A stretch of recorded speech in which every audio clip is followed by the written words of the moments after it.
Hello, everyone. Welcome to the introductory session to our workshop, Computer Games and Housekeeping of the Unreal Engine. For this session, we will go over some of the literature and general overview of the seminar with our instructor, Václav Janoščík. Thank you for joining us, Václav, and the floor is all yours. And if you, of course, if you want to join this workshop, we start on August 2nd. You can go to our web page and enroll in the workshop. So thank you. I hope you enjoy. Plaza, the floor is all yours. Thank you. Okay, thank you so much, Victor, for the introduction, and thank you, the New Center, since it's my very first course and very first session. I'm really actually happy to conduct this. Let me go through some sort of introduction, or let's say the ideas I have. I've already sent you to the chat file that basically includes, or here's all the information. You have the old, annotation. Since then, my ideas changed a bit. I hope it's gonna be for the better. Maybe just to explain, before I've been really asked to make a Unreal Engine workshop, but then I somehow realized, and I'm really eager to discuss that with you, whether am I actually right in my presupposition that you may not be like per se interested in game development, and maybe the connection with contemporary theory and some sort of symbolic role of gaming cultures today would be more intriguing. So I don't know, emphasized more of the current methodology of critical theory inside that, and maybe we may understand the course as trying to implement game development and Unreal Engine as some sort of anti-methodology of how theory can function today. And in that file, I will always give you like basically step-by-step content of this course. So even when we really go into Unreal Engine, you will have like a step-by-step, instructions what to do. So today, I would love to first of all, like discuss like what is your avenue to gaming, maybe Unreal Engine, whether you have any prior experience. I somehow presume that nobody of you actually opened up Unreal Engine 5 yet, and that's how I tailored the course really to get you the utmost basics. After I will somehow get information from you, and I really have to emphasize this kind of phase, because in my teaching I always try to just not, I never have like a finite syllabus or a program, or like precise idea where we are driving, and I always want to respond to what you actually need and tailor virtually all the courses I'm teaching to what the students may benefit from or expect. After this really important discussion, hopefully I will do some sort of introduction. Maybe let's begin actually with the Unreal Engine itself. You'll see today basically what is it, or what it can do, what it cannot do.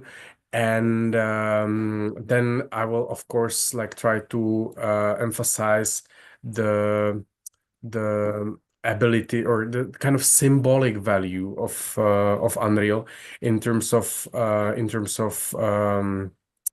like this poaching theory of critical theory. And then hopefully I will even get to some of my claims that I will try to maybe more unconsciously or indirectly or subliminally, so not so much like directly ponder upon. And we'll see, maybe you'll help me with articulation of these theses. Then after that I hope again like discuss what would be the kind of balancing of our own avenues to gaming and contemporary theory. And hopefully we'll also discuss some games, game art, some examples so that we have like a very rudimentary, referential framework from where we can, go on. And then I want to read a bit. It's gonna be, if you won't have any better idea, it will be actually Anna Kornbluch, Immediacy, the style of too late capitalism, and Ingo Nierman's Society of Games, which is Anna Kornbluch book. Maybe I feel like you may be really familiar with this. It has been very popular since last year. And also another last year's book, Nomadism, Notes on the Coming Social Order by Ingo Nierman. And we'll see where it, leads. You have all the links. You can already download the PDFs.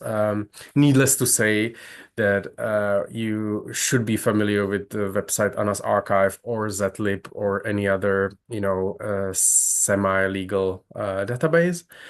And you can find virtually all the PDFs we will be discussing there. And after these two readings, I would love to, and maybe elucidating some of those fancy concepts of Ingo Nierman. I hope we'll discuss the further path of this course and what readings and guests you would like to hear. So apart from an actual reading, I would love to also invite some people that have some sort of relation to gaming and Unreal Engine, and we'll see if you'd like some of these. Okay, and then we have actually the other notes for the respective sessions. So I hope this is clear as a introduction. Any questions as to this table of contents?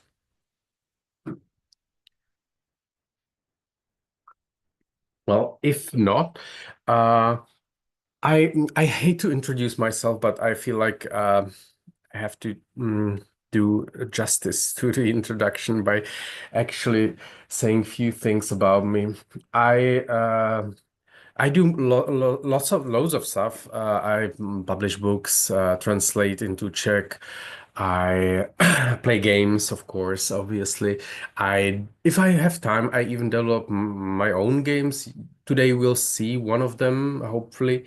And also I play music, I do performances if I'm invited. My type of work that is very closely connected to this particular workshop is this kind of, poaching, or this kind of covered non-identity play of not really having my agenda, or not really having or identifying with the curatorial position or artistic position, or you name it.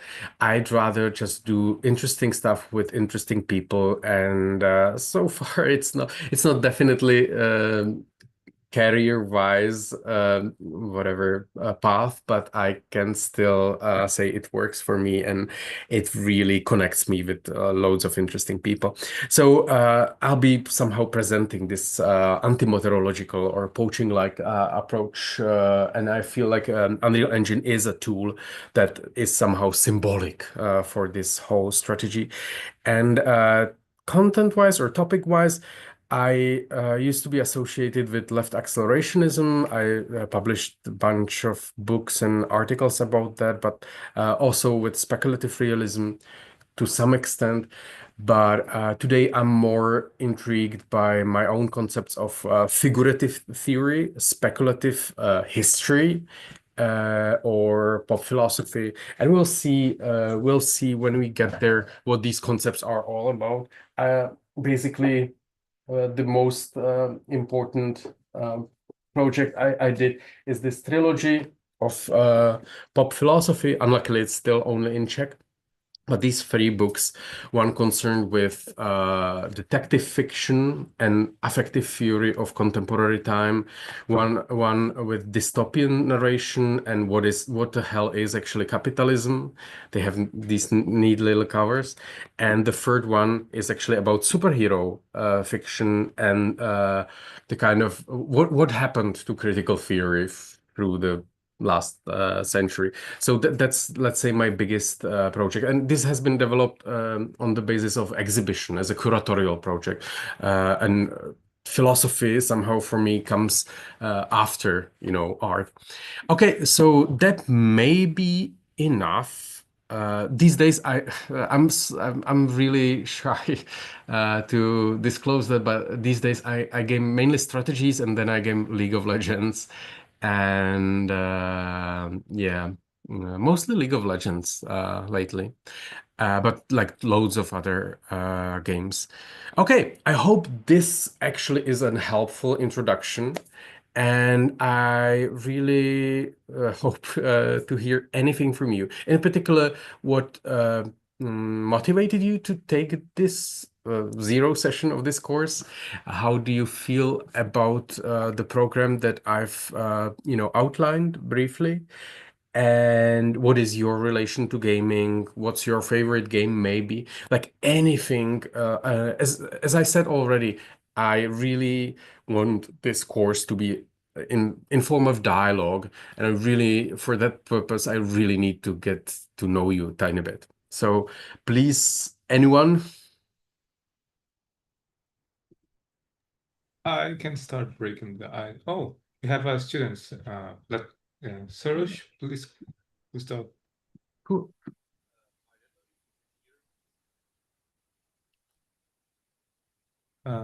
Sarush, do you want to start? We can hear you. Cannot hear you. What about now? Yes. Now we can. Okay. Hello, I'm super excited to be here because I don't know anything about gaming, and I am a philosopher, not a gamer.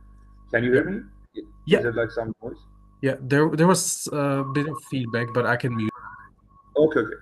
So I've been working on Iranian metaphysics and mythology. And one day out of nowhere, all the material that I had gathered, which I wanted to present as a like a book, academic book, came to me as a digital game in which there are different characters and different levels, and this kind of solved my problem of what I was trying to say, and I didn't have the tools for. I have a background in Deleuze and accelerationism and Heidegger. I did my PhD on Heidegger and Deleuze. But later I came to accelerationism and like Lam Negarestani and other people. So this is quite exciting because I don't know anything about games. And thank you very much. Thank you so much, Awesome. Sarush. That's what I kind of expected in a really good way. And it's really better to actually have no prior experience with game development or even gaming, because we will do this, like it's gonna be like a 101 or avenue making for for contemporary critical theory to gaming. So thank you for that introduction.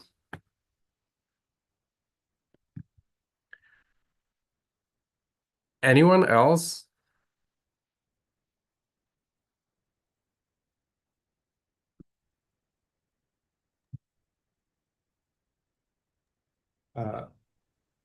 Drew, yeah, you can go. Sorry if I'm mispronouncing your name, but please go. Oh no, that's good. Thank you. Yeah, so um I'm kind of here just I don't know, I haven't been in college in a long time and really learning, and I found about the New Center, and this was a subject that seemed interesting to me. I'd probably categorize myself more as like aspiring filmmaker more than anything, but I've dabbled with like Godot and like learning some like programming and stuff. But um, you know, I kind of grew up with that parental shaming of playing video games all the time, and that's something I'm still working on, like trying to understand better. Is, you know, we sink so much time into it, and there's got to, it can't just be brain going buzz because it feels good to play something. Like um you know, I'm interested in like what exactly can video games do that other mediums can't, and I didn't really know where to start to find that stuff, and I know people are probably talking about it. I did have a book about like agency, like video games as agency, and but I feel like there's got to be some sort of social element going on, and so yeah, I'm just excited to hear what everybody else has, to say and what I can learn. Nice. Oh, thank you. Yeah. I'm already adding some of your questions into the file. Yeah, so feel free to use the file. I think you have like a commenting permissions. Even if you don't want to, whatever, be for some reason vocal during the sessions, you can always get in touch with me. I can get the well, I think you have my news center email. I'm definitely using that, but even my more personal account is here. So any comments, any requests you have, I'll be very happy to provide you, I don't know, with tips on literature, consult your work, and maybe even later game development. So you can always get in touch with me, but please use the file for commenting and letting me know your preference and the direction that we should take. Thank you. Okay, what games do that other media don't? Okay. Anyone else? Yeah, Alina, thank you. Right. So I am very interested in this idea of games as altered subjectivity and agency. So I first got into this, I think, through the same book that the previous person mentioned, which is by, I forget his name, but is this famous person from game studies. So I think my experience with games essentially has been somewhat of a love-hate relationship. I used to play games a lot, perhaps a bit too much. And later on in life, I realized the main reason why I played games was escapism, because I didn't really like my life, essentially. And what I was mainly getting out of it was this idea of identity play, of trying to be something that I am not, and gender play as well. And that's kind of like the main themes that if we can sort of explore in a more systematic way through the lens of critical theory, I will find very interesting. I saw that you have Alex Kicho as a possible guest, and I was also very excited about that. And yeah, amazing. That's me. Cool, thank you. Well, not only Alex Kicho, who's now really successful and famous with her, figurative of the girl stack, figurative theory of the girl stack, and she's very lovely, and I really hope that we will talk to her. I have other options for guests, just for your attention. Ondřej Trhoň, who's my friend, and I supervise his PhD project here at the Academy of Fine Arts, and his main activities are actually tied to queer gaming. So maybe we will invite also him to talk about that. Soros, you raised your hand.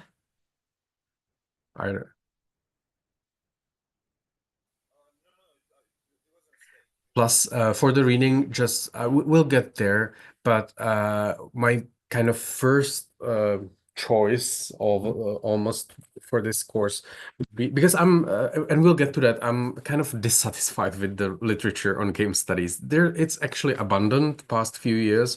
It has really taken a turn, but I'm usually people like to theorize without actually gaming. That's, for instance, an example even of Mackenzie Borg, who is like otherwise very remarkable theorist and a great critical theory celebrity, but there's not much gaming in her game theory. And then there's like a very popular books. If you're actually, I think Drew said something about like being raised in this kind of negative approach to gaming. Then if you really want to get out of that discourse, Jim McGonigal did this like a very popular, very light-hearted like apology of gaming in general.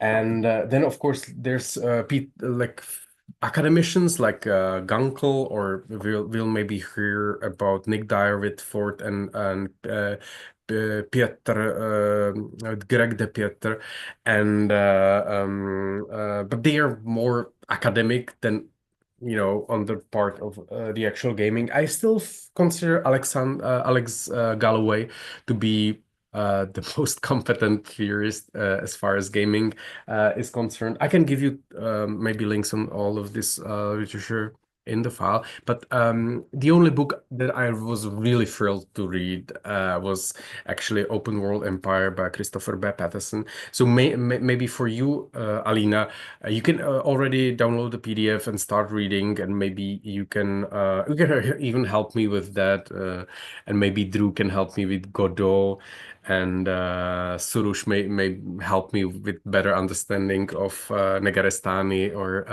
Iranian philosophy.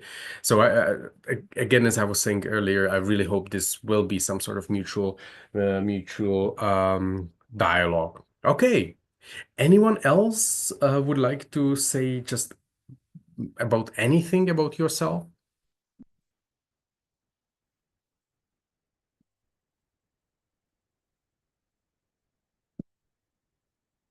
Okay, that's fine.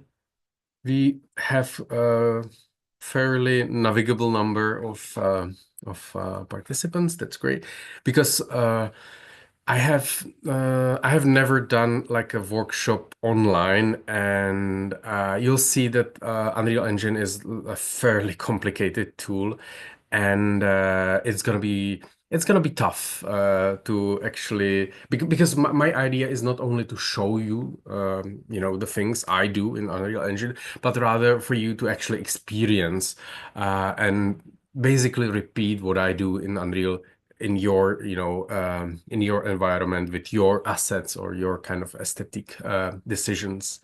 So we'll see what how that I have no experience with that, so we'll see how that will actually unravel.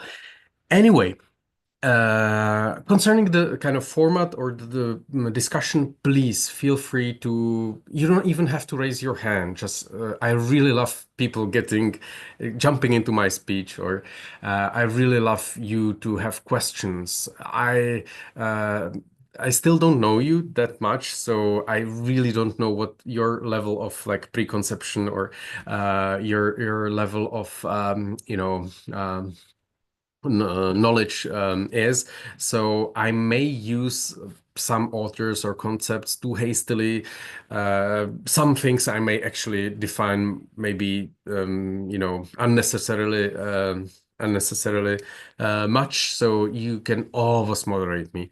And please, I really like questions, even the sort of like, I don't understand this, I want to pursue this direction. So anytime you can just either raise your hand, I will try to look at the Zoom interface, or you can just talk, I don't mind that at all. Okay. So, yep.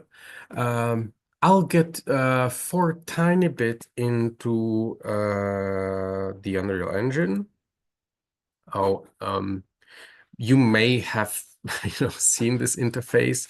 For some reason we are lost. Oh yeah, this is just an example of how crazy you can get with it. I will open like more regular looking things, but this is just a joke I made last week just for actually practicing, or on purpose of practicing Unreal before this workshop. So you can see that it may not only look like some sort of realist game, but it may you may just have fun and run away with the craziness of it.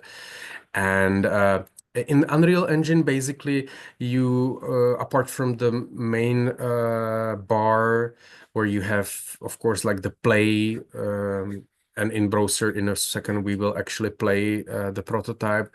You have sequences, you have blueprints. I'll tell you what blueprints are in a moment. That's maybe the most puzzling and most core thing about Unreal, because maybe you're aware that the core of, or the main usage of Unreal is not for programming, but it has like this applet of visual programming.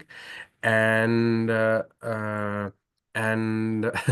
yeah, thank you for your messages. I'll get to them in a second. Maybe yeah, you can make a movies with Unreal Engine, of course. That's where these sequences are for.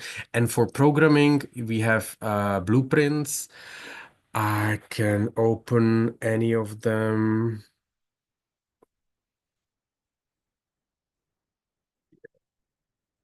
And blueprints are basically things that you visually script.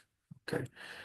Here we have, for instance, the player character. It really looks like this because we have just hands. It's a first person perspective, and then here we have basically this is how the coding in Unreal Engine looks like.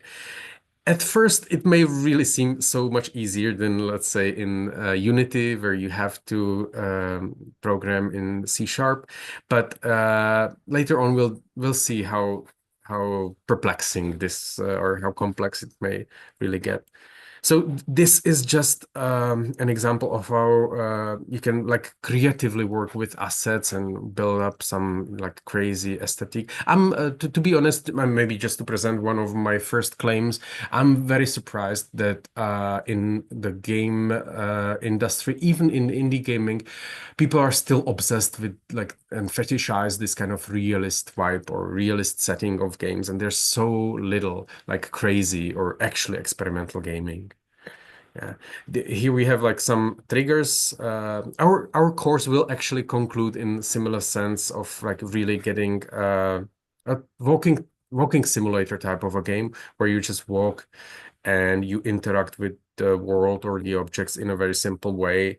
Yeah, we'll see. Okay, so that's just one example.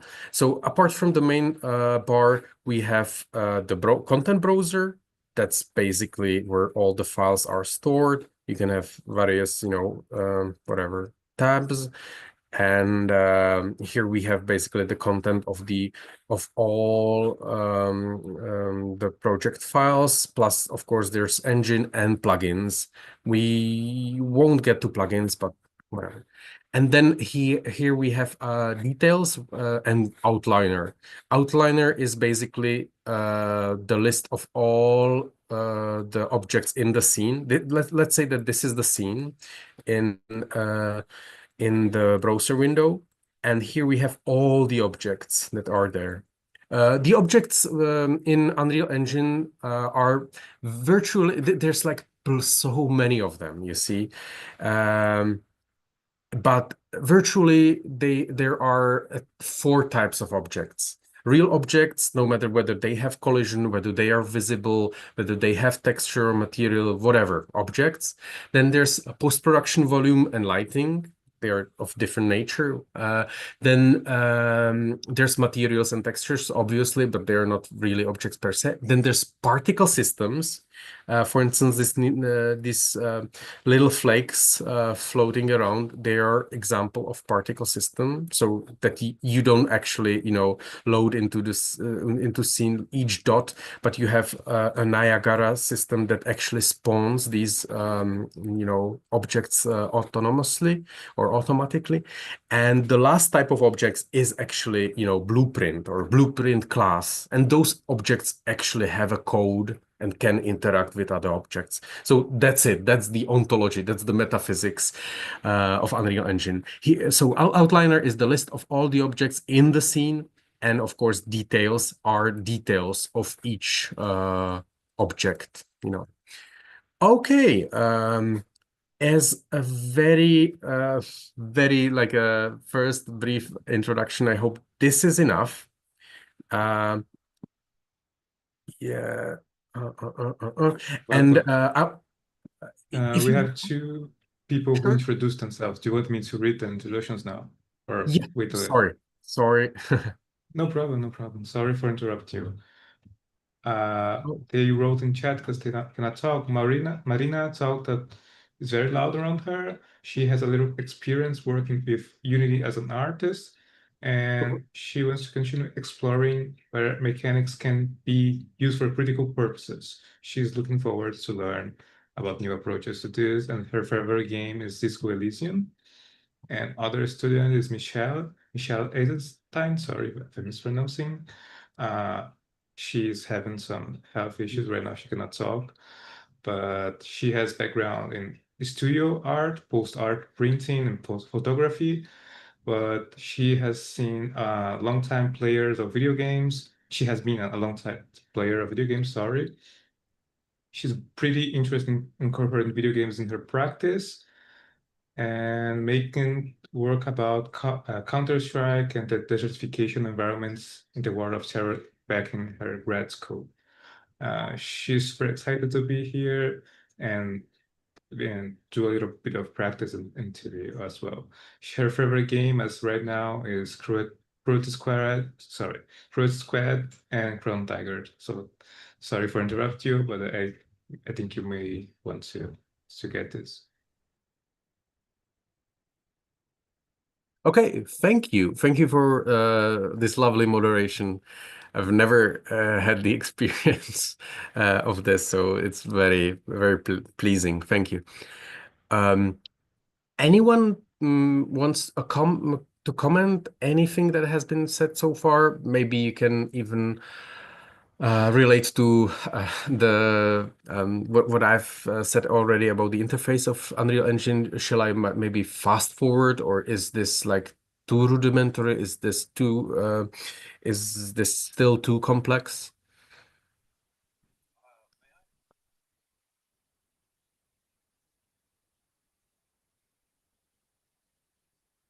Okay, I hope some questions will spawn eventually. Can you hear me? Yeah, sure. Okay. So the first thing that caught my attention was how the question of ontology. What's an object? How do you define an object in space? And what's this space? How do you define it? Because this is the same stuff that I come across writing my novel.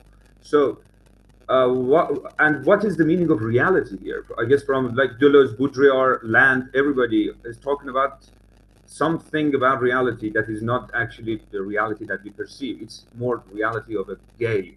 That's how I understand it. So how do you ontologically discuss that? Cool. Some serious question to begin with. Yeah. I will tackle that from the position of or from the avenue of like Unreal Engine, and maybe even from my own position or research interest context. Because, for instance, one of the concepts I'm working with is vernacular ontologies. Okay, it's just some sort of refreshment, because ontologies are usually considered to be like the high philosophy, like, stuff behind the academic bar that like all the brainy people are interested in. But if you think about it, more ontology is done by like all of us, as far as we or navigate the real world. We like constantly make ontological assumptions about whether like this is real, or what kind of object it is, like what the process of me actually becoming a person rather than, for instance, being some sort of finite fixed identity goes. And all sorts of these issues are we're dealing with them constantly, and I call these vernacular ontologies. It's very, analogous to vernacular art, of course. And it's intriguing how little philosophers or critical theorists actually work, with this concept. So or I even use to make it even more spicy, a vanilla ontology. That's for me the ontology that really won the mainstream battle. And that's like the kind of Overton window of what's considered real or beautiful or important or gender, you know. And all these for me are ontological, you know, questions. Bending it a tiny bit more our, you know, Unreal Engine way, I think that we basically have no other instrument that is so symbolic to, or that really presents you with a ontological playground. Because if I open another game or prototype, this is a template that if we won't get any other I would like to work with, it's also because I really want you to see the beauty of Unreal. Or Unreal Engine is like a very, very specific tool, and it's really the best tool for rendering 3D, mostly realistic graphic. So I really want us not only to just begin with like some sort of raw, you know, geometric or low poly things and aesthetic, but I really want us to touch on the like edge of what Unreal can be. And you see you see that the world is actually a canvas. But again, like many of these things will be just so beautiful for me, beautiful analogies of the world we live in, you know. Also the longer something happens from us, the more it actually has this kind of canvas look, unlike the real stuff that we are surrounded with, and that really has more like objectual character. And as I said, in Unreal, there are various types of objects. It definitely does not match the reality as we know it, but there are some funny, intriguing analogies. For instance, these are just blocking blocks. You know, when I hit play, we won't see them, but they are, you know, they're just for the navigation of the player. You know, in the direction we actually want him or her, you know, to navigate. So for me, Unreal Engine is like a still it's very complex, but it's still very simplistic playground of ontology. And maybe Soroush can I really love Reza Negarestani, I really love Maja Bekronic, but I have been really baffled by the concept of toy philosophy. So maybe Soroush can then later on help me with that. But yeah, another example of what we will actually hopefully do in Unreal is this. We have some introductory cutscene, and then we have very realistic, beautiful world. You see, it's not really smooth, but that's because of my computer. We can't actually go here. Oh, we can? No. There was the blocking. Yeah, this is the blocking. This is the block that we don't see it, but it has collision body, and we can't really transcend that, and we have to go back on the path, and we can visit a village. There's you know, various events, like for instance this raven that actually really is there in the scene, different sounds, and entire village that I don't know, apparently has been, you know, savaged or sacked. And hopefully or maybe we'll find a different symbolic environment. But just to make this even more, I don't know, on point, I really like, or I'm actually a tiny bit tired of the medieval setting or fantasy setting of all the games. One of the claims we may have is that, let's say, that the sci-fi was, or where's the claims? Sci-fi was the medium or the storytelling of the 90s. And let's say the peak of the liberal paradigm, while you know, fantasy is slowly, or was slowly taking over the dominant position in narrative culture, and it's the culture, or it's the narrative of post liberal age, where we can really what, for instance, Alina said about escapism, or what is really this kind of spiraling identity politics, no matter whether in actual US politics or the art world, where as well identity politics is kind of on rampage. But fantasy is really this kind of world building made for this identity outsourcing, this kind of diffusion of the tension that we feel so concentrated around traumas, around victimization, around wars, around genocide, around environmentalism, environmental issues, or our very attention economy. So one of my claims throughout this workshop or session series will be that there is something between the post-liberal paradigm and gaming, okay?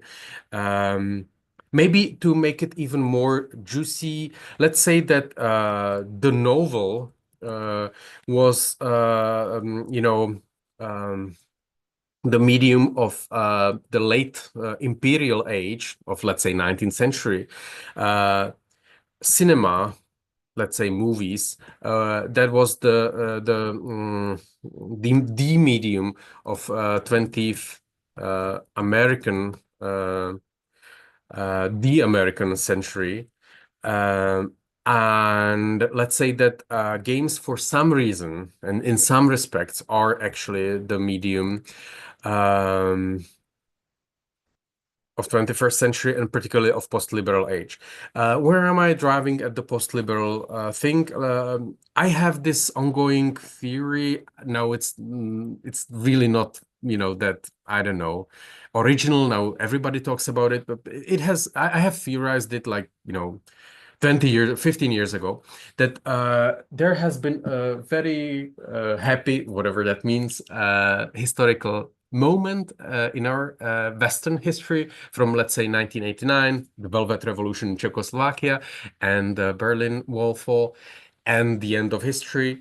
And then, let's say, 2016, where David Bowie dies and Donald Trump is elected, and the liberal age basically ends, and now we're living the aftermath of liberal age. Let's say that even the liberal age, as the civic age par excellence, have been also yeah, let me systematize this. It's getting messy already, and we just started. That for instance, TV was like the dominant medium of the peak, the pinnacle of liberal age. Just if you don't believe me, then recall Jacques Derrida and Bernard Stiegler when they gather together and they team up to fight, the capitalism and its media. I think around 2004 they pick TV as like the paradigmatic medium. Now, from our current standpoint, it's just so conservative because we now know that TV is a zombie medium. Whether we actually take into consideration cable TV, terrestrial TV, or VOD channels and platforms, it's a zombie medium, and we know that internet is so much more important, even because it's the metaphor for other media in general. But yeah, sorry, just let me finish this. So this is my first claim. You will very shortly, you will see that I'm not really serious in those claims. Maybe I'm not even serious philosopher, but I'd rather provoke or send out some sort of balloons and test them. I feel like this is far more funnier way how to philosophize or think and make games, rather than actually having some sort of supposed program or set of axioms or script and then following the script. I would like us to really improvise, poach, provoke, and use Unreal Engine for that. Okay, maybe this is a nice moment to actually have a discussion on the basis of what I've said about the liberal/post-liberal paradigm.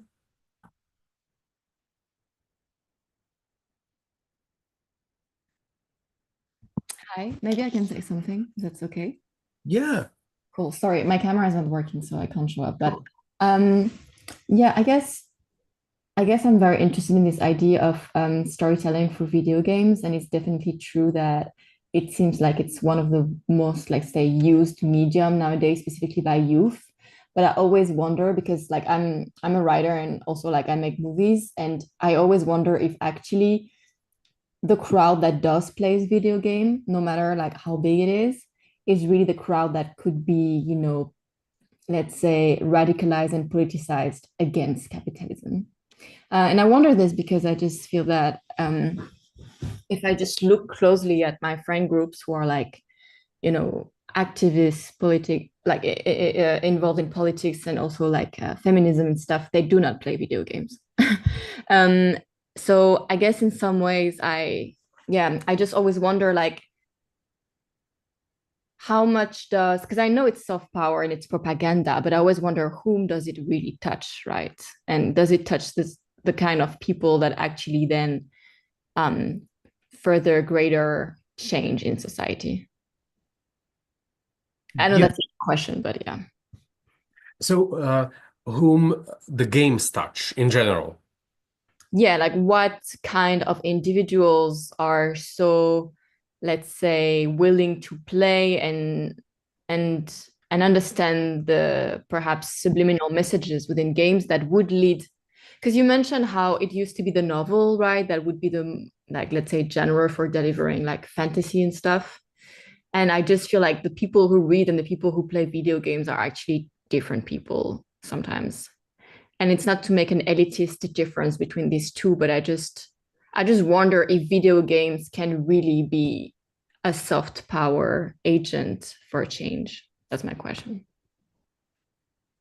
Nice.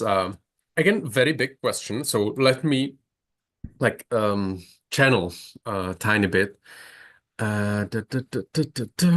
It's here. I think that the division between people who game and people who don't game is somehow, it's very intriguing, but I feel like it's a tiny bit overvalued, you know. And there I am totally on board with Ingo Nierman. You know, he's not gamer, but he has very funny game text, and we'll actually read portion of it today. What's and sorry? It's Ingo Nierman. And the book is yeah. Monadism, Notes on the Coming Social Order. And we have it here. Yeah. Oh, yeah. Cool. Yeah. The subtitle, very ambitious. He's very provoking. I love his style of writing. I think we don't need any other Slavoj Žižek book. Sorry, he's nice, but you know, it has been enough. We need more post-liberal and post-identitarian writing, such as Ingo Nierman's. So, but just by the way, the subtitle is Notes on the Coming Social Order. Yeah, social order. And I feel like we'll get some answers from this particular book, but let me, because I really love your questions, and this in particular, let me answer more directly. Games are, you know, in a very similar way as in the way that social media are not just contained by these devices, but they organize how we, you know, communicate, or how we even think, how we socialize, who we think we ourselves are.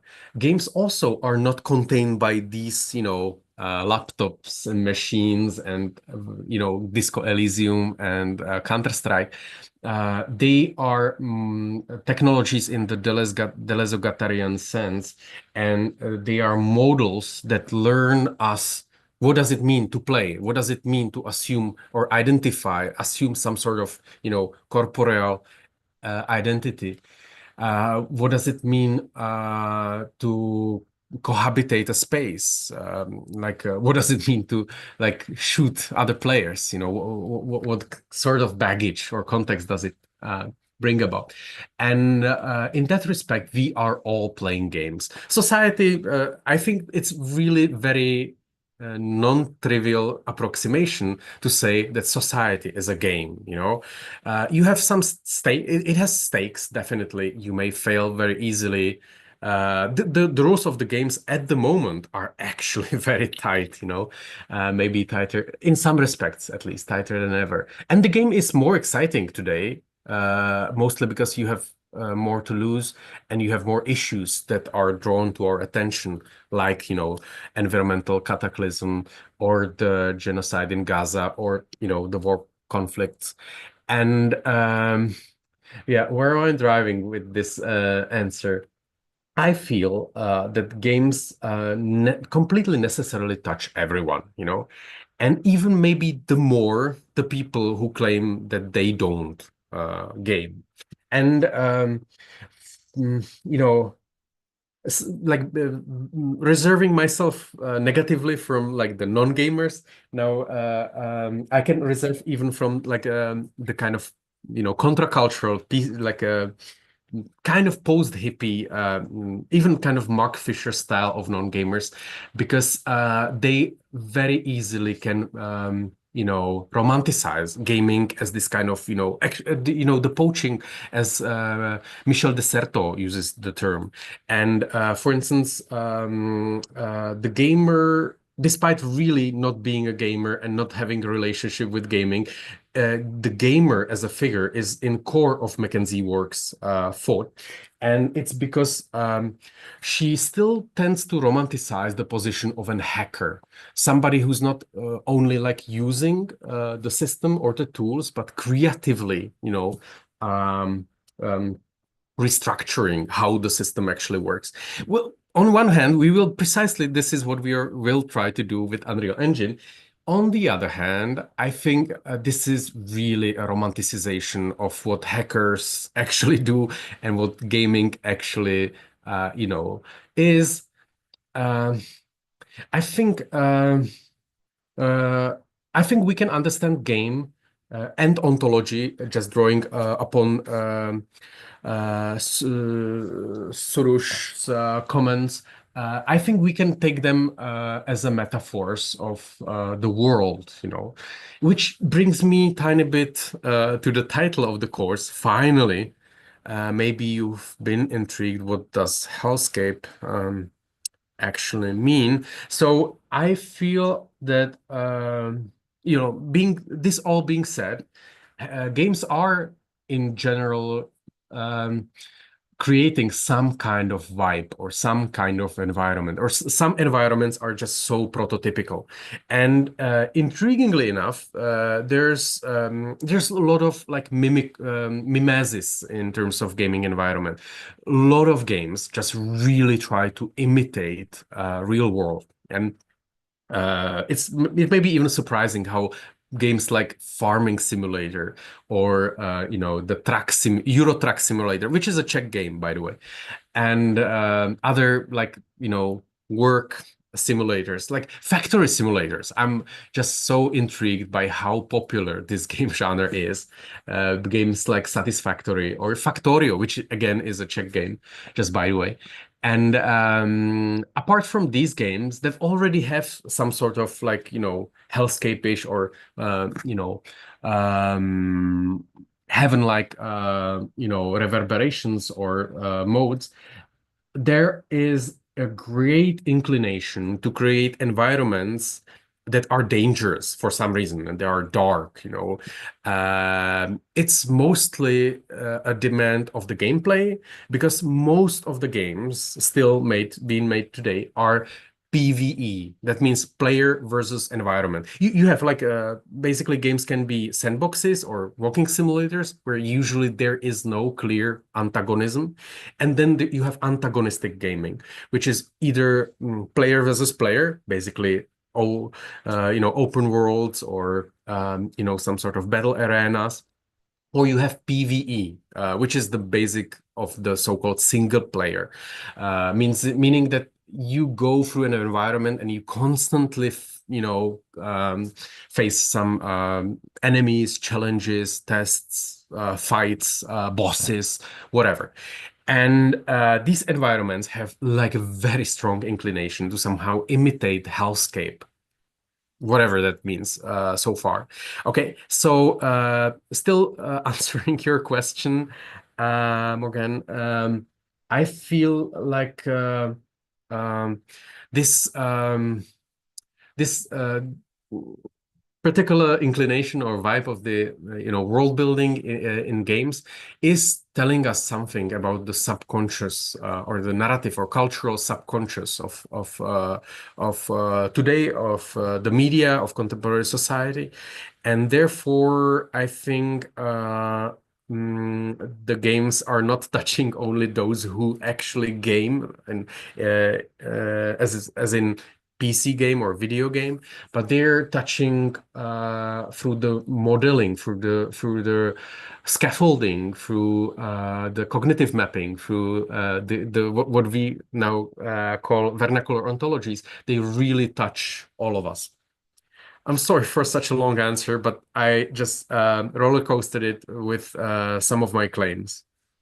Yeah, no, cool. Okay, thank you. No, that's interesting. And yeah, maybe throughout the workshop we get a chance to talk more about this, or yeah, to expand on that. Yeah. Because I came late, so I missed a little bit in the beginning, but I just want to clarify one thing. Like, are we mostly going to talk about Unreal Engine as this hellscape environment, or are we also going to dive a little bit into how to produce one ourselves within the game? We will definitely produce something. To be honest, and what I've said actually in the very beginning, I'm never having like a finite syllabus or program. I'm always really intrigued by what students have to say. I'm a pedagogical enthusiast. I love teaching, it's a sort of meaning of my life. And therefore I really need to have some sort of dialogical form, and I'm really open to whatever you feel fit for this basically only 4 sessions. But my initial idea was to actually complement these two, like really diving in the Unreal, and then or before actually discussing theory next, because again, what I've maybe have not elucidated enough is that I feel either people are hardcore gamers and their avenues to philosophy are limited, let's say, or people are, philosophers, academic or non-academic or para-academic, whatever, and they talk about gaming quite often, but their, kind of cultural capital or their actual experience with game development or gaming itself is like super limited, if even existing, And I'm very unhappy about this. I think it produces like tons of misunderstandings. And I want us to be on the bridge of like the contemporary theory world and the gaming world. Yeah, okay, cool. Super. Yeah, that makes sense. I'm excited. Yep. Maybe just picking up on your comment, this is a Lyre game template. This is what it may, from this picture, it may seem actually very, I don't know, trivial. Here I added the new center. And nonetheless, this may be the most advanced template that any user of Unreal Engine can just get and make his or her own prototype. Or I really still am hesitant to call this a game, but maybe it's just a mod, because we will be, as our first project, we will be basically just copy pasting or copy paste poaching inside this particular scene. Okay, I really love how it looks from the perspective you never see in the game itself. It's really this crazy generator, but this game is rather simplistic, deathmatch, or this one is actually, I enjoyed this one tiny bit more because it's not only about shooting. This is a capture the flag or capture the territory. Okay, so you have like these 3 territories, and who's capping at least 2 of them gets points, and the team that captured the most of these actually wins. I can just push play so that we so that we see how it, I don't know, looks. Hopefully my computer will manage the scratch memory. You see, it's very, very tight. I can try to beat the bots.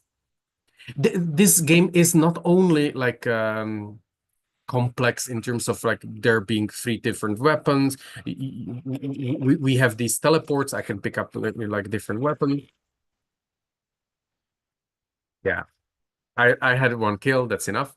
And this game also has multiplayer implementation. So this, what you have seen, is actually running online on the cloud of of Epic.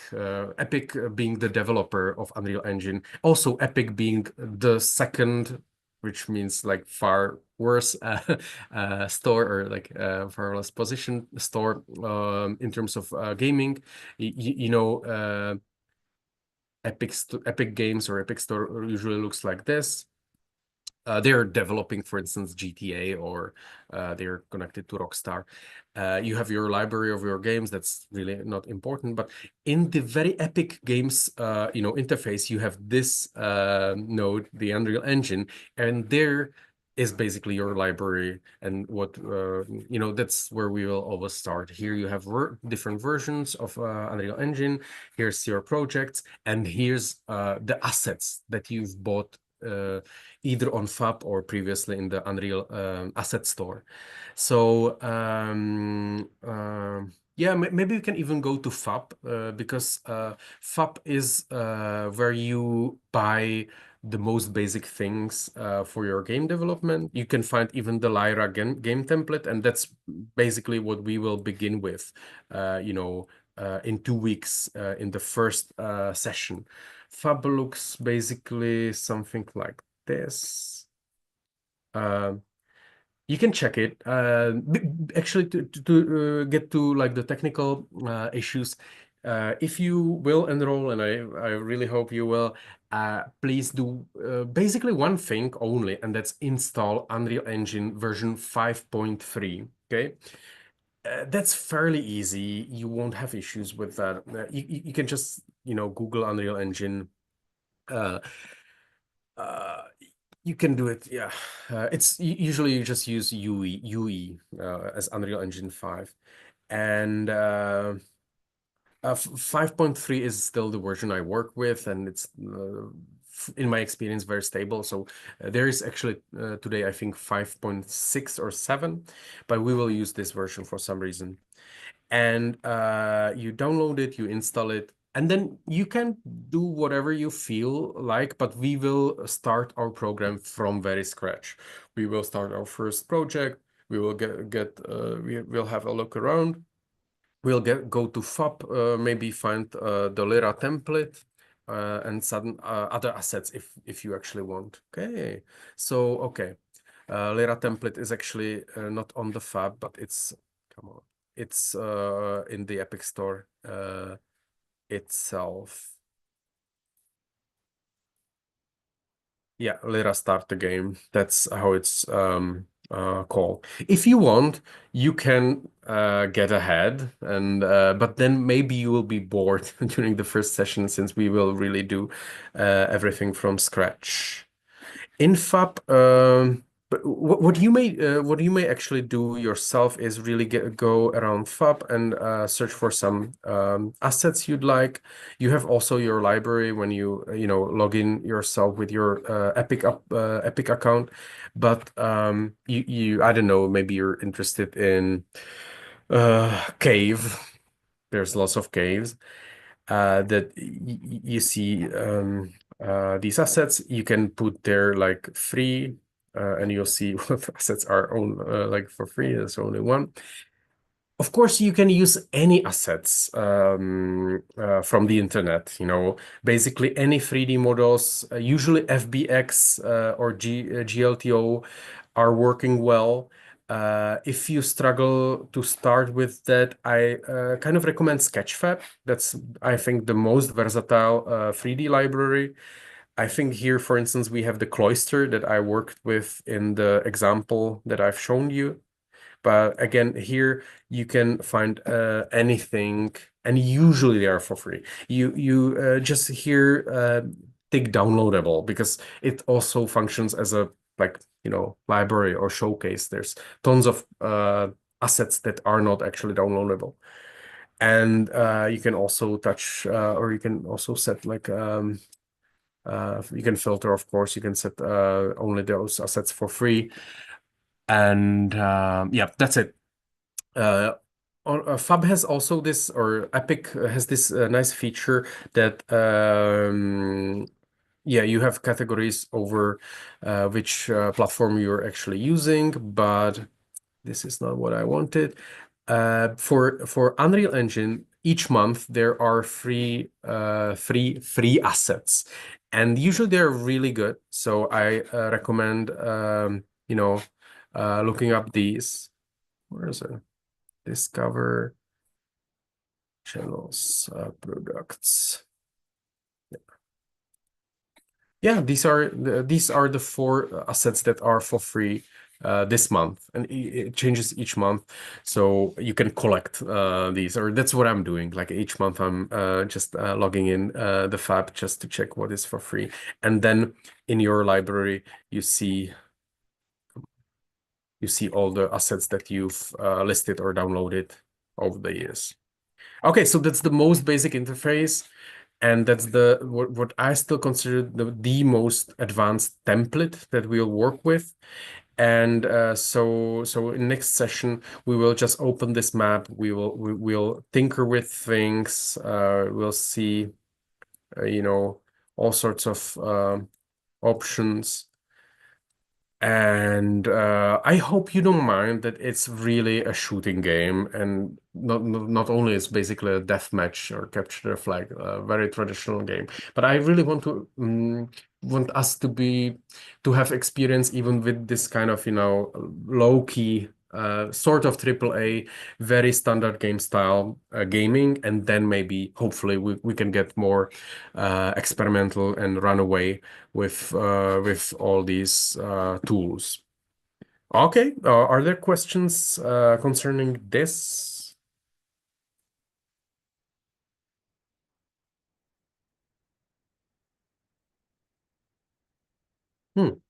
It's already 16:11. I have not really scheduled a finite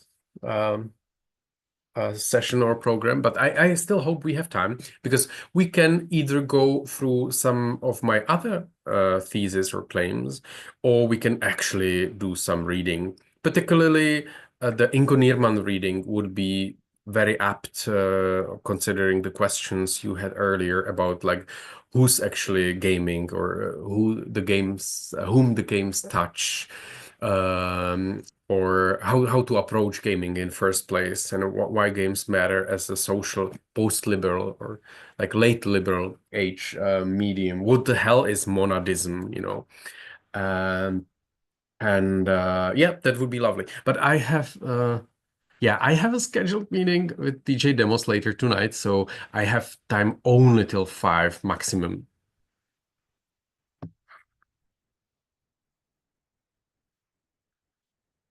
Any preferences?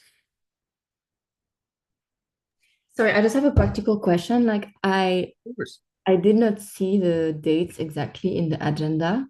Oh. So can I just perhaps see them and take a quick, I don't know what I did. Maybe I need to like because I received the mail to connect link, but I did not receive the exact times for the next session. So I was wondering. Okay. If we could just have. Sorry, I know it's not related to what you proposed, but No, I it's just fine. wanted to clarify this. Thank you so much. Yeah, I don't see that either in my Yes. Because this is the session 0, so to say, I decided to create two Zoom events. So one for this session, and another one that will be created next week for the 4 sessions of the workshop. I just sent in the chat the dates of those sessions. Mhm. They always start this same time at 9 a.m. New York and go until 11:30 New York. The idea of the session was to do a little short, but we can do 2.5 if it's necessary, Václav, if people are also available for this. And all the materials, all the classroom, the drive will be sent to you just before the session in August 2nd, okay? Okay. So in terms of Yeah. material, things like that, you can be no worries, okay? So thank you, Morgan, for asking. Yeah. Thank you. I'm actually adding those into our file.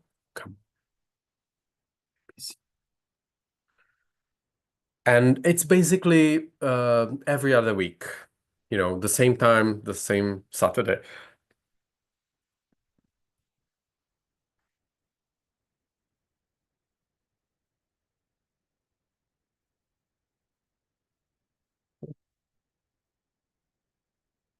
Is this it?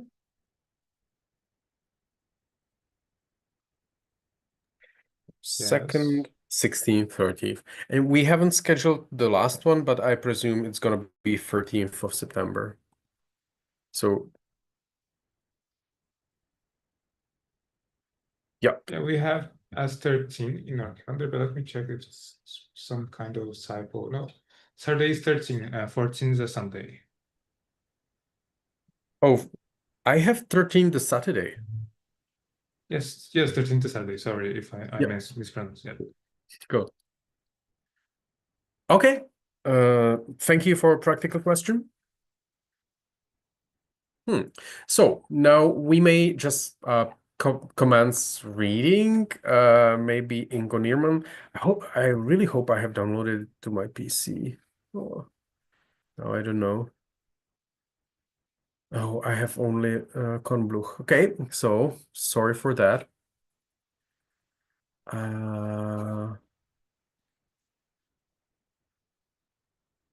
Yeah.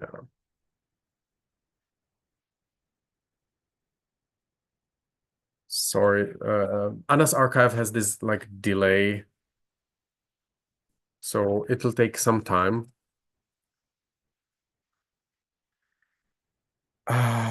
In the meantime, we can still discuss.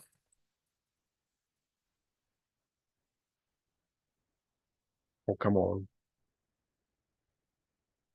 Oh, it's not called monadism, sorry. Monadic age, notes on the coming social order. And before it actually downloads, we may either discuss some of my other theses. Oh God. The only, the reason why I'm using Anna's archive, it never goes off. It is like 100% stable, but it's really on the expense of waiting in the list, or sorry, waiting in the queue. But unlike in zlib or libgen, but we can discuss either some of those other theses. What is figurative theory? That's like my most intense whatever research field at these days, although I'm doing like tons of other stuff. For instance, now to annotate other possible reading, I'm doing a translation and afterword for Jung Hui's Post Europe, really cool offshoot of the Negarestanian and particularly Bernard Stiegler's programmatic philosophy.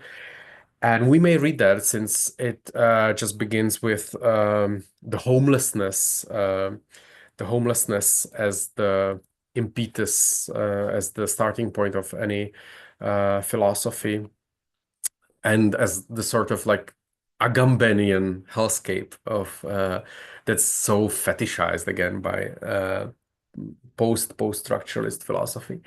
But other than that, I've already mentioned in terms of reading Christopher Patterson's Open World Empire, really cool, cozy book. That's really just circling around the idea of identity as play. Very intriguingly, Christopher Patterson, who's an American theorist of Filipino descent, I believe, he's theorizing games as the medium of the Asiatic, and yeah, we'll see how about that. In post-Europe, Yugui is trying to explain like 100 times why Europe is finished and what he's not really telling what's coming next, but still it's very intriguing reading. I would like to even get back to the classic of art, contemporary art, Claire Bishop and her Artificial Health, or her new book, Disordered Attention. That's basically circling around like what does these do to our experience of art, galleries, and performances. So again, something that is definitely not about gaming, but in my view, like very intriguingly related. Then of course we could read even the huge tome. I don't have it with me. Somebody took it. Greg de Peter, Nick Dreyer with Whiteford, Games of the Empire, which is deeply in the vein of Negri Hart, empirecization of contemporary post-Marxist and post-structuralist theory. Or we can do even more artsy move with Peter Osborne, whom I consider to be, if Claire Bishop is the best critic of contemporary art, I feel like Peter Osborne is the only actual philosopher of contemporary art. It is the only one who actually offers you like a workable theory and definition of what contemporary art is today, not only in some sort of Arthur Danto or Theodor Adorno revampification. Or we can really go more into Reza, since he's so much connected to TNC, and he's very, very remarkable philosopher and nice person. And while in the same topic, we have a question on our YouTube channel. Someone is asking about if you're familiar with the work of Williamson's Bainbridge work on sociology of gaming, if this is something you're going to talk about, and if you think this is related, maybe we can discuss this while we wait for the file to be downloaded. Okay, sorry, Williamson and who? Let me copy and paste the name cool. is Williamson's Bainbridge. Here, let me copy and I've paste. heard. It's in our chat. Yeah, I've heard. I actually am not familiar that much with it, but let me do my homework until next time. I will check it out. I've heard the name. Yeah.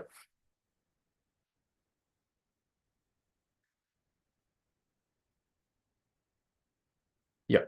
I'm putting that even into our file that we have. Yeah, it's there on the bottom. Okay. Thank you for checking the YouTube. If there's any other question, I will happily answer.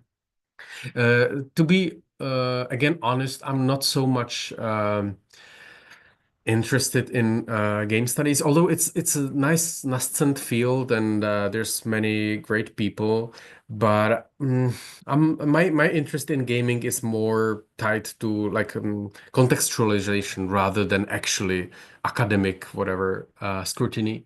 And I would love to rather do like ontology of the game space rather than, let's say, treat games as a medium that is to be critically, studied.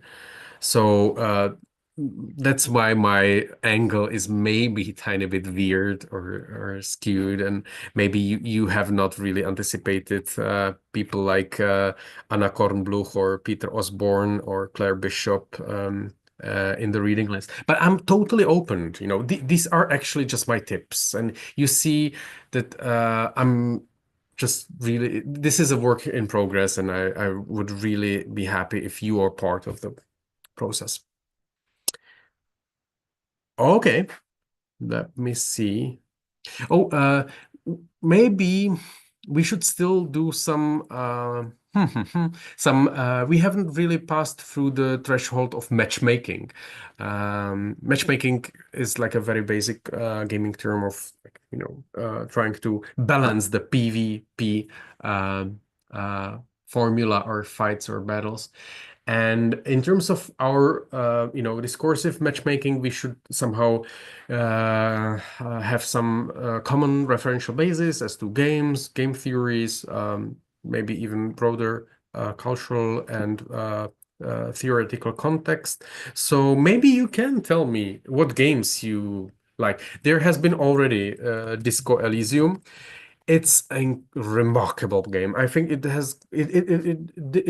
is definitely unparalleled when it comes to, let's say, complex storytelling and non-linear narration, and also this kind of internal dialogue that the main character actually constantly has. That's amazing. Just totally, by the way, the game has very sad story behind.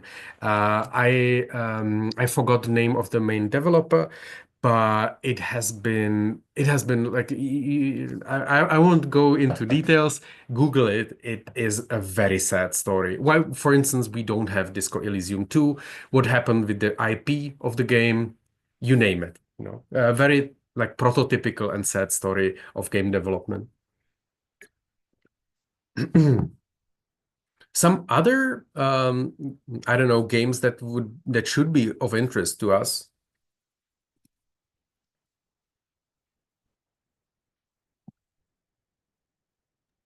We have a comment on our chat from Anania as saying that Emerald City Confidential should be in our list. Yeah, thank you. Awesome. Yeah, maybe we should have some pictures. I would also personally add Who is Lila to our list. That is my favorite game. It's a remarkable game. So, Oh, sorry, I've heard you. Who is Repeat? Lila? It's my personal addition for the list.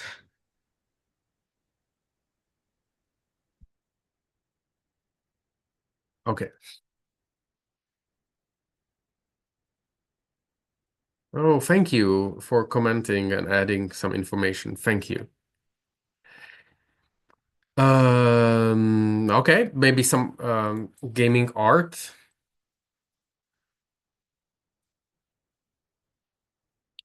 Because games has been kind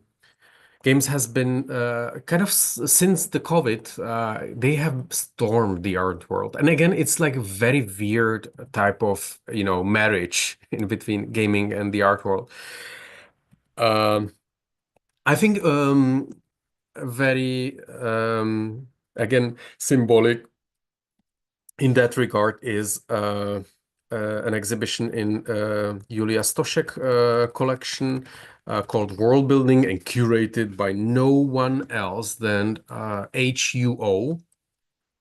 HUO being the godfather of curating. And it rather works as an institutionalization of this nascent territory, newly found by the art world. Okay, so if you, I don't know, for some reason, if you, for instance, struggle to find artists that are working with games, this is like some sort of like cool canonical list. I'm really like trying to give away information in a critical way, and I'm always trying to, you know, question any authority. And definitely, this is the occasion to question the authority of HUO for curating.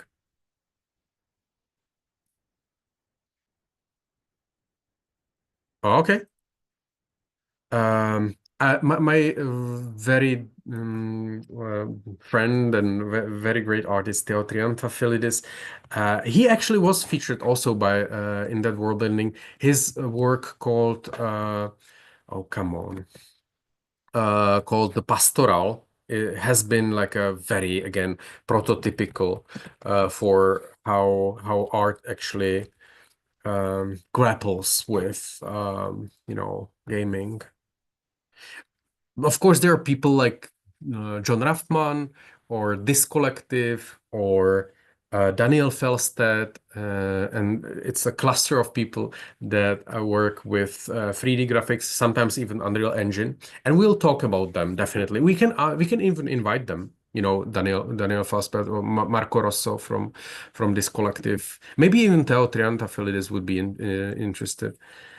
This I'm not sure about this. This is actually very representative 4 minutes of the game that really lets you to do nothing else than just wander around these fields in this like very maybe just slightly twisted fantasy of a fantasy world.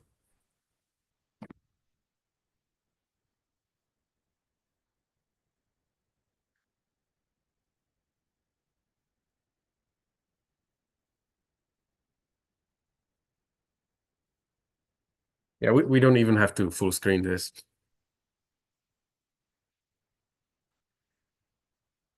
Okay. Tiny bit more seriously, and again, it may be our guests. I really love the work of Total Refusal. Just very briefly, even for those who really like filmmaking, there has been a lot of discussion concerning the so-called Grand Theft Hamlet. So if you have a Mubi subscription, you can watch this. I was not super excited from this movie because it's basically a performance in Grand Theft Auto, GTA 5, the big game by Rockstar and Epic. And the performers are trying to persuade other players to actually perform Hamlet inside, the game world of GTA 5. But other than that, I really love the work of Total Refusal. Yeah, we have their website here. They call themselves a pseudo-Marxist media guerrilla. I really love that description. Kind of, fits even what I am doing and what maybe, hopefully, we will aspire to do through these 4 brief sessions.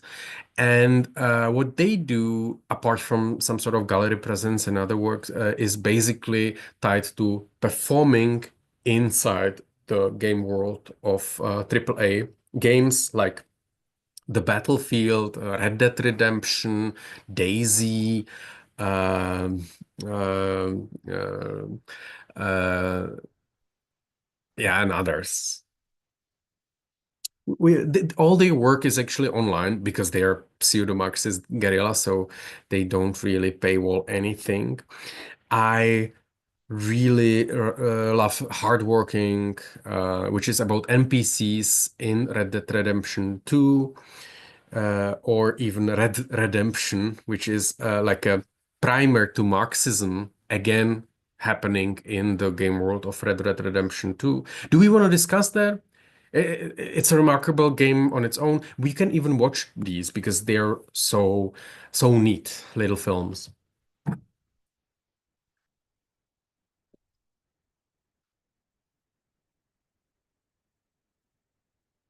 You can even, on a meta level, tell me whether this, style of like throwing things at you, whether it works or whether you want to be more cohesive and stay on one thing. But I actually feel that precisely this overflowy, anti-method of poaching tons of information and getting to know all sorts of hubs that lead to other things, that this is particularly viable when we are dealing with new territory and when we are dealing with PC gaming, but also contemporary theory that is very, intriguing and multifaceted space, maybe a hellscape. Okay. In terms of I know I've kind of evaded the reading so far, but if I'm still looking at the examples and introductions, I may expose actually a tiny bit from my interest in art of games. I've already talked about like what may be the hellscaping and what the world building as the catchphrase of, let's say, 2023 in the art world is. I've already even contextualized Claire Bishop and vernacular ontologies. But the other thing that I really struggle with, and maybe you can just help me, is the connection between thinking and a locality in general, you know, because already the liberal paradigm, and even more so the post-liberal paradigm, is somehow predicated on this, you know, one-way globalization of like us being everywhere all at once, thanks to, of course, nothing else than the internet and the network technologies. But this really, in the vein of Hugh Hui or Bernard Stiegler, or even Rezan Garestani for the matter, that really kind of biases or skews our relationship to the locality. We all still are, you know, human beings. We all still have bodies. We all need to eat and, you know, drink caffeine. But in terms of theory, we just somehow evaded this like a very constitutive link of us as agents and, you know, beings and the milieu, the environments we inhabit. And in this particular aspect, games are the most symbolic medium because they literally give you a space to cohabit in, you know, with other NPCs and other agents. But I want to slingshot this problem back and not just to stay in this escapist fantasy of, you know, inhabiting this or that distant fantasy world. But for instance, the thing I'm struggling with is, what does it mean to think from a certain place? What does it mean to make philosophy in Europe or in the Third World or in Czech Republic, you know, even more precarious than that? And I really struggle to find any handles, any points of departure in that respect. As I said earlier, relatively little philosophers touch upon this. Hugh Hui is basically, in very abstract way, trying to say that there still is China, you know, and Europe is finished. Maybe China will provide us with some sort of intellectual tradition to reinvent ourselves and our technologies, ourselves as technical beings. This in this very old school, in a way old school, Gilbert Simondon, Deleuze-Guattarian becoming, you know, Wayne. And why am I even grappling with this for such a long time is because Czech philosophy is a non-existing thing at the moment.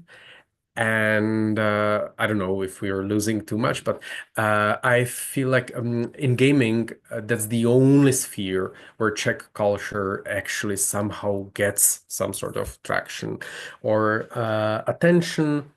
I've already tried to name a few things. And again, I'm just experimenting whether we can draw something, you know, I don't know about being Czech through gaming, but maybe you're aware that, you know, PUBG has been basically developed on the mod of Arma, DayZ, or Kingdom Come Deliverance that has been basically released 3 months ago, have really stormed the community. And if you actually don't like AAA games, then maybe you'll be having fun with this little game by Charles Games. That's a company established on the Charles University, and they're developing only educational or like, you know, let's say progressively aligned games, including this very little neat game about Kafka. Dearest father. Yeah, it's very dark, recently very asked dense. why I say I'm afraid of you. There's nothing. It's great. It's my lack of confidence. Don't make such a fuss about how innocent you feel.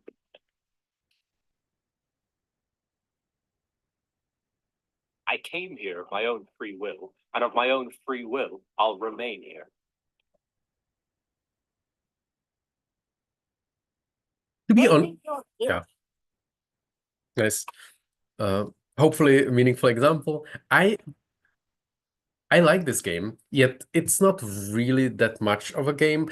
It definitely really works well, well in terms of what Kafka somehow really wanted to express, and that's this inescapability of the system and the or inability to actually, fight against the system. And that's what you really get to experience in this little free educational game. So you can just go to Steam or App Store and download the game. And, in 2 weeks, we may discuss your experience. Actually, in 2 weeks, I would really love to have more discussion-based, form. And please be prepared for the questions, be prepared to discuss what is actually your, experience with games, what you love about games, what you hate about games, what you miss in games.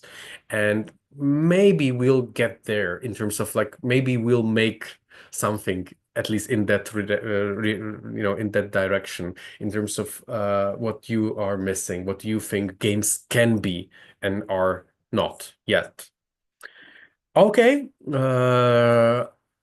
I'm happy that I think I've said loads of things, and I've really articulated my relation to gaming and theory. Is there any response, reaction, anything to add? Do we still have time, for instance, to comments, just really shortly to start with Ingo Nierman? In terms of session, we can go a little longer, no problem, if people are willing to continue, because usually we have 2.5 hours for each session. The idea was to be a little shorter this one, but just because it was an introduction. But if people have the time, we can continue, no problem. You just cannot pass too much at 2.5 hours. That is like 1 hour from now because of the next session and everything. Yep. But I let people talk. I'm interrupted.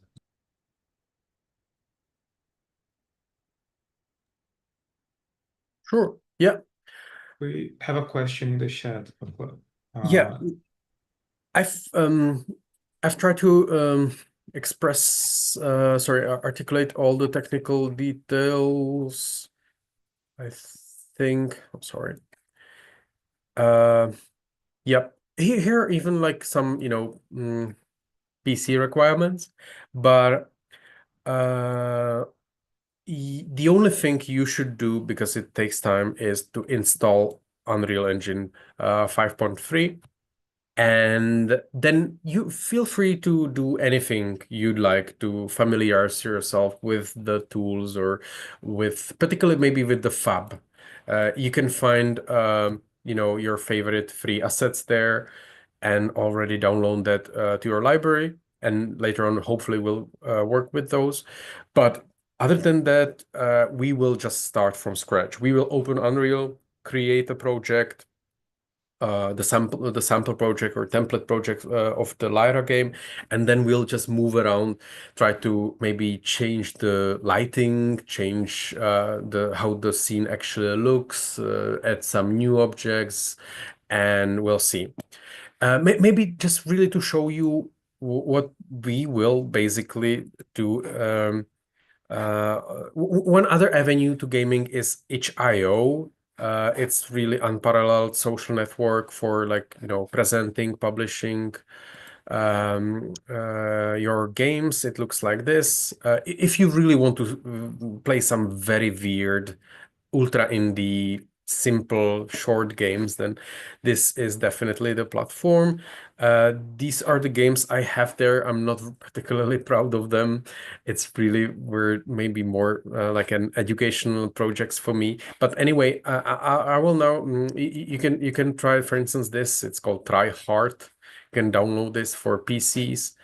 And yeah, just for a second. Oh no. I will actually play this particular modification of the Lyra template. You see that we can even play with the UI or with the menu. It's really running on cloud. So if there's somebody, you can actually join other people's game. Honestly, we can even like decide to play together, but maybe it's not really such a fun.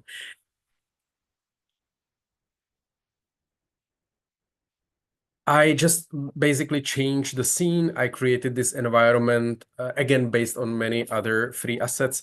It's basically this sci-fi East Asian, dystopia. You can shoot the enemies. You have your friend, and then you kept not only some sort of nameless territories, but free exhibitions. This is the art academy. I really wanted to just see the cultural capital. So this is the Academy of Fine Arts, and there's actually exhibition of of no one else than avocado ibuprofen, my most favorite Instagram profile. So in the academy, you have this like very witty, clever exhibition of memes, actually.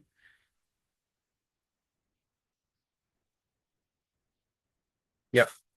Then there is on the street level, there is a private gallery where my friend Alice Ulsberger has an exhibition. She's a 3D artist, so I make her like this crazy looking exhibition. Again, I'm capping the environment.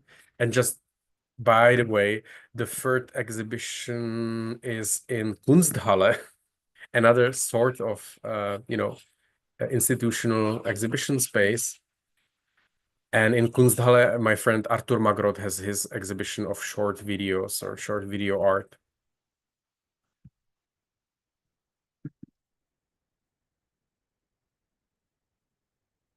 Yeah, I died, but we are winning. Okay, so this is what I want to do with you. It may be very weird in terms of not really beginning from the beginning, but rather beginning from a very complex, edgy game and gameplay.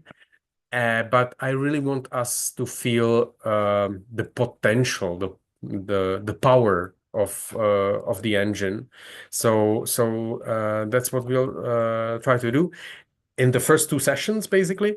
And in the other 2 sessions, I would like to make a walking simulator with you, which basically means we'll establish like a new scene. I can again give you a very brief example. We've already seen this one or this one, and we will just do basic triggers that will trigger either some sort of sound, voiceover, or subtitled text. And therefore, we'll just really experiment with the very basic, game space storytelling. Okay. Again, is there any comments for this? Because I'm afraid we won't have much more time than for discussion. But next week, just to summarize, I would love us, maybe we can even start with the reading, and maybe you can really read this short text of Ingo Nierman called Society of Games in his Monadic Age book. And after we'll really get very quickly to Unreal Engine and work on our first game or first mod of the Lyra sample template. Okay.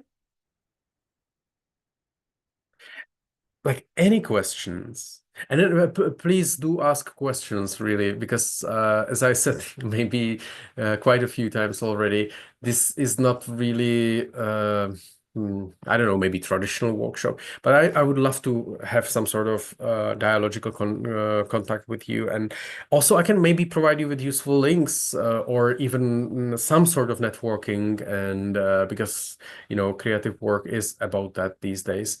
So please, let's engage in some sort of discussion. I think it's also useful to know that after we start the seminar on the workshop, sorry, on our second, we can create some kind of make a communication channel or something like that. Usually we do Discord. We have a Discord for the news center Nice. or emails, but the class is free to choose whenever medium is better for everyone. Yeah.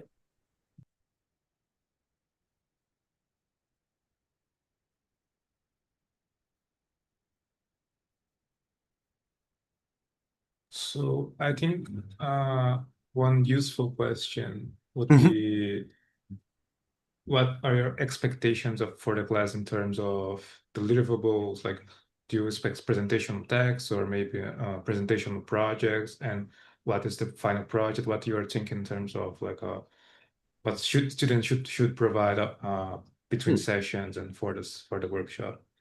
Yeah. Well, the ideal scenario is that everyone will actually have a mod of the Lyra sample game and walking simulator prototype. And as far as I understand, I still need to evaluate students, right?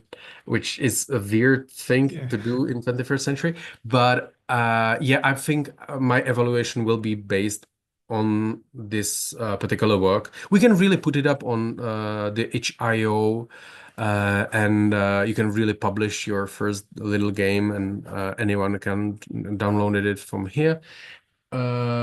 If that's not possible, for instance, due to lack of hardware or time, I can understand that definitely.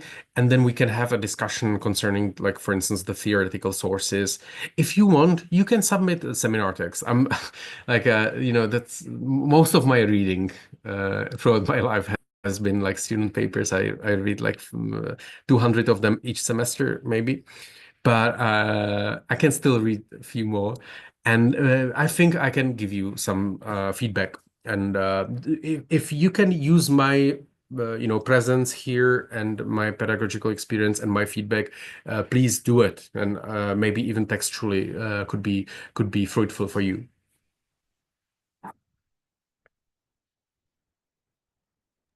And drawing on the drill question on chat asking about what we should read, what should we watch and play for next session, I was thinking of making a suggestion for you, and for the class as well, if everyone is okay, that maybe we can have two kinds of syllabus. One more like not close, but like a general guidelines of what was planned for each session, and one more like this one you were working on, more interactable, more editable with for students and everyone, because I think we really help people who may like miss a session or maybe watching the recording afterwards to have like a more structured guideline to understand the process, and but also allow people who are doing the workshop and youth as well to edit and change everything. So this is my suggestion, if you like, and works for you, of course. Sure. Yeah. Maybe later we can discuss like even more concise thing. Nonetheless, like I really don't want to insist on anything, literally, but still, I would like to retain this what I call like the poaching anti-method, or what could be seen as this, you know, what I call matchmaking in terms of gaming practice. And that is just go through this file. I think you can find some viable, useful information. There's some examples of games, there's some examples of theory, And I think the discussion next week or in 2 weeks may be even more intriguing when we don't precisely know what we all, should do. But to be honest, as I said earlier, of course, we should actually begin with reading The Society of Games, since it's fairly short text. It's not exactly about gaming per se, but it's really like very provocatively linking gaming to basically virtually anything in contemporary culture or society.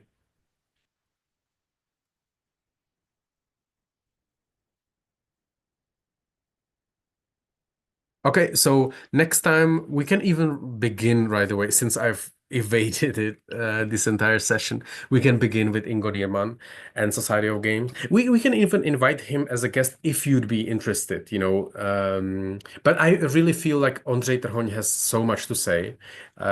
Him being like a theorist, researcher, pedagogue, and game developer himself, part of the queer gaming collective No Fun.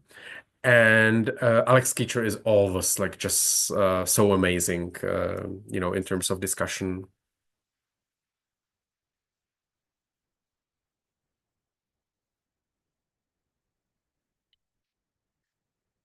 Okay, so I hope even this maybe somehow chaotic file and system makes some sense. And if there's no question, I believe this is it. Does anyone have any questions, either in terms of theoretical or practical for the workshop? Let us know before we finish. Thank you, Morgan. Thank you all.